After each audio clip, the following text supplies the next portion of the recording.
ரஷ்யாவில் ஏற்பட்ட மிகப்பெரிய பூகம்பத்தின் மத்தியில் தோன்றிய நில அதிர்வுகளினால் ஏற்பட்ட பாரிய சுனாமி அலைகள் ஹவாய் தீவை தாக்கி தற்போதைய ஹவாய் தீவினுடைய விமான நிலையங்கள் உட்பட அனைத்து இடங்களும் நிர்மூலமாக்கியிருக்கிறது மாபெரும் உயரத்து கிளம்பிய சுனாமி அலைகளினால். இயற்கை சீற்றம் கொண்டால் என்னவாகும் என்பதற்கு மற்றொரு சான்று அன்று இந்தோனேசியாவிலே ஏற்பட்ட பூகம்பத்தினால் இலங்கை உட்பட பல நாடுகள் 2004ஆம் ஆண்டு டிசம்பர் பாதிக்கப்பட்டிருந்தன.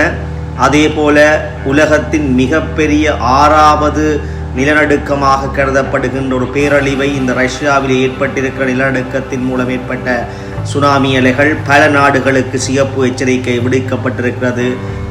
மக்களுக்காக பிரார்த்திப்போம். நன்றி, வணக்கம்.